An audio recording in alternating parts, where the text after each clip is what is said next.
अस्सलाम वालेकुम स्टूडेंट्स।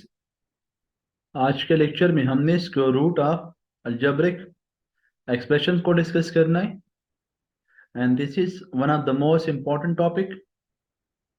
और इसी स्क्वायर रूट को हमने दो मेथड से फाइंड आउट करना होगा। One is by factorisation and the second one is by division method. सबसे पहले हमने फैक्टराइजेशन को डिस्कस करना है। फैक्टराइजेशन को डिस्कस करने के लिए सबसे पहले आप लोगों ने परफेक्ट स्क्वायर को समझना होगा कि what is a perfect square.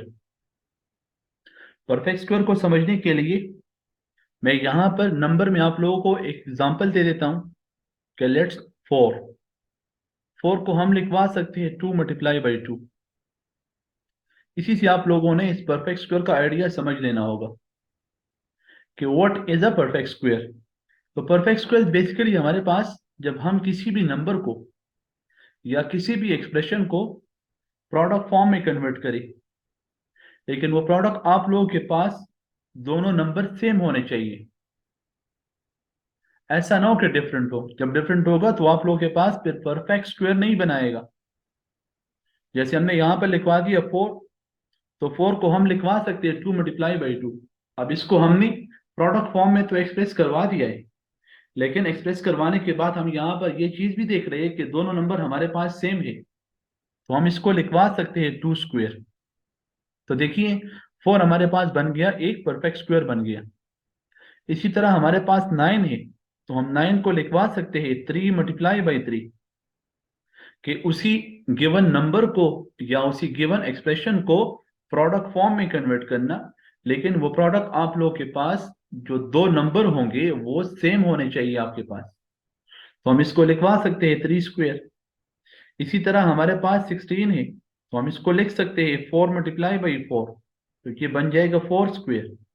इसी तरह 25 है, तो हम इसको लिखवा सकते हैं 5 × 5, तो ये बन जाएगा हमारे पास 5 स्क्वायर। तो देखिए, हमने यहां पर जितने भी एग्जांपल लिखवा दिए ये सारे हमारे पास परफेक्ट स्क्वायर है, क्योंकि हमने इसके प्रोडक्ट को एक्सप्रेस कर दिया एज अ सेम नंबर। उनका जो प्रोडक्ट हमारे पास आ रहा था वो दोनों सेम नंबर्स थे। 2 × 2, 3 × 3, 4 × 4, 5 × 5। तो जब भी हम किसी नंबर को प्रोडक्ट फॉर्म में लिख के और एज अ सेम नंबर लिखें कि जो प्रोडक्ट में हमारे पास दो नंबर आ रहे हैं वो दोनों सेम हो, तो ऐसे नंबर को कहा जाता है परफेक्ट स्क्वायर। और हम स्क्वायर रूट ही फाइंड आउट करते हैं परफेक्ट स्क्वायर का। अगर कोई नंबर परफेक्ट स्क्वायर नहीं है तो आप फिर यहाँ पर उस स्क्वायर और स्क्वायर रूट को फिर तो कैंसिल हम करवा सकते हैं, लेकिन अगर वो परफेक्ट स्क्वायर नहीं होगा तो फिर वो आप लोगों के पास कैंसिल नहीं होगा। मिसाल के तौर पर हम यहाँ पर ले सकते हैं फोर, तो हम फोर को लिख सकते हैं कि 2 स्क्वायर, तो स्क्वायर और स्क्वायर रूट कैंसिल हो जाएगा, इधर हमारे पास 2 आ जाएगा। लेकिन अगर हम बात करते हैं इधर 6 लिखवाते हैं, तो 6 हमारे पास परफेक्ट स्क्वायर नहीं है, क्योंकि ये हमारे पास प्रोडक्ट है 2 × 3 का। हम इसको 2 × 3 या 3 × 2 या 6 × 1 या 1 × 6। तो अब हम यहाँ पर स्क्वायर रूट को कैंसिल नहीं कर सकते, लेकिन परफेक्ट स्क्वायर में हमने स्क्वायर और स्क्वायर रूट को कैंसिल कर लिया, क्योंकि आप लोगों के पास परफेक्ट स्क्वायर में स्क्वायर और स्क्वायर रूट ही कैंसिल होगा। तो बाकी आप लोगों के पास जो बचेगा वही आप लोगों के पास उसका स्क्वायर रूट बन जाएगा। अब यहाँ पर आप लोग देख सकते हो कि डिफिनेशन यहाँ पर ने जो लिखी हुई है ऑलरेडी मैंने तो आप लोग को समझा दी है कि as with number we define the square root of a given expression.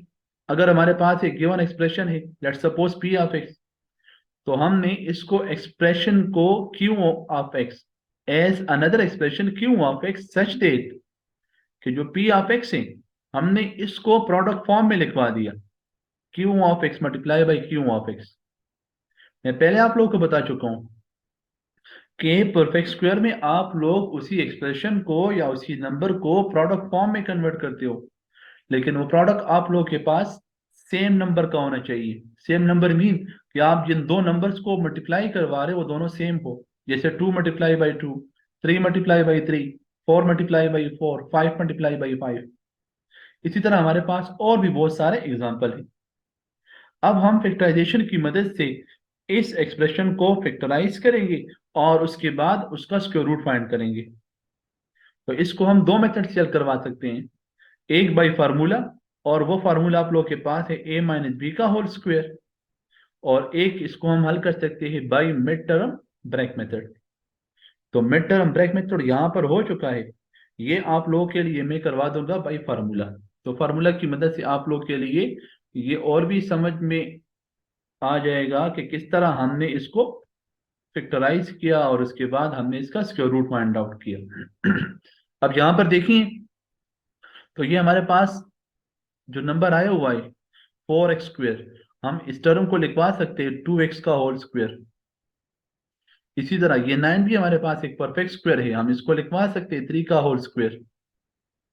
और ये जो टर्म था हमने इसको कन्वर्ट कर दिया 2ab फॉर्म में, तो a की जगह 2x था और b की जगह हमारे पास 3 था। जब हम इसको वापस मल्टीप्लाई करेंगे तो ये रिजल्ट हमारे पास वापस आएगा।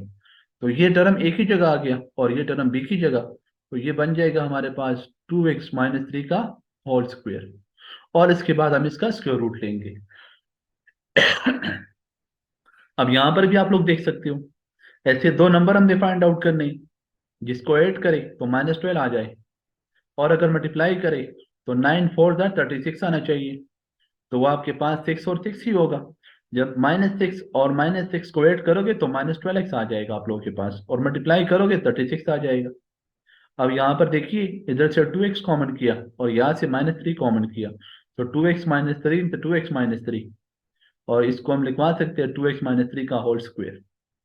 अब क्योंकि स्क्वायर परफेक्ट स्क्वायर में तो आप लोगों ने इसको एक्सप्रेस करवाना है, मैं पहले बता चुका हूँ कि आप लोगों के पास जो एक्सप्रेशन होगा या जो नंबर होगा उसको आप लोगों ने परफेक्ट स्क्वायर में एक्सप्रेस करना होगा, तब आप लोगों ने उसका स्क्वायर रूट फाइंड करना है।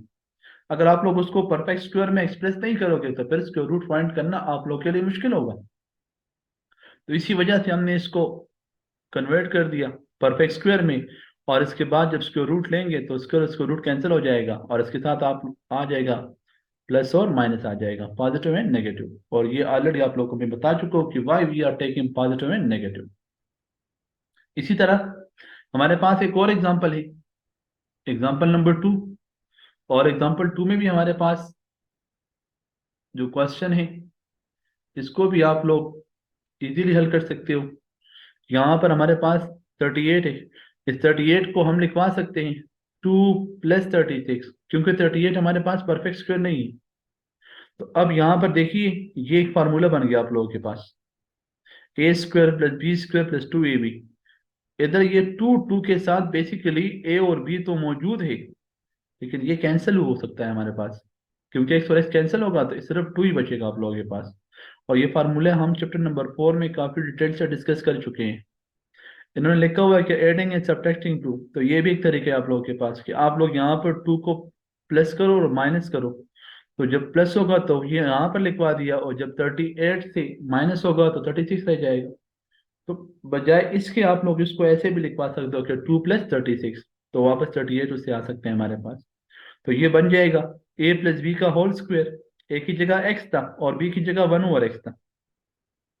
और ये जो टर्म था हमारे पास इसको हमने 2ab फॉर्म में लिखवा दिया, और 36 को हम लिखवा सकते हैं 6 का होल स्क्वायर। ये फार्मूला बन गया। ये पूरा टर्म एक ही जगह आ रहा है हमारे पास, ये b की जगह हमारे पास आ गया, और ये 2ab बन गया हमारे पास। तो यहाँ पर हमने फार्मूला क्लोज कर देना है, और फार्मूला कौन सा है, a प्लस बी का होल स्क्वायर वाला। तो ये टर्म a की जगह था और ये टर्म b की जगह था। तो यहाँ पर आप लोग देख सकते हो कि हमने इसको क्लोज कर दिया फार्मूले में, और क्लोज करने के बाद हम इसका लेंगे स्क्वायर रूट। जब स्क्वायर रूट लेंगे तो यहाँ पर आ जाएगा प्लस और माइनस, ये स्क्वायर रूट हो जाएगा कैंसिल, रिजल्ट हमारे पास आ जाएगा plus and minus into x plus 1/x plus 6, and this is the required square root of this given expression. तो आप लोग यहाँ पर एक चीज समझो कि जब भी आप लोगों ने स्क्वायर रूट फाइंड करना है बाय फैक्टराइजेशन, तो उसमें आप लोगों ने एक ही चीज अपने ध्यान में बिठा देनी है कि आप लोगों के पास जो एक्सप्रेशन है उस एक्सप्रेशन को आप लोगों ने एक्सप्रेस करना है परफेक्ट स्क्वायर फॉर्म में। वो आप लोग बाय मिड टर्म ब्रैकेट से उसको फैक्टराइज करते हो या बाय फार्मूला करते हो, वो आप लोगों की मर्जी है। लेकिन उसको आप लोगों ने एक्सप्रेस करना होगा परफेक्ट स्क्वायर में। जब वो परफेक्ट स्क्वायर में एक्सप्रेस हो जाएगा तो उसके बाद हम उसका स्क्वायर रूट लेंगे। उम्मीद है स्टूडेंट्स आप लोगों ने इन एग्जांपल्स को और इसी मेथड को समझ लिया होगा। इंशाल्लाह नेक्स्ट लेक्चर से हमने इसी मेथड से रिलेटेड सवालों को हल करना है। तब तक के लिए अल्लाह हाफिज।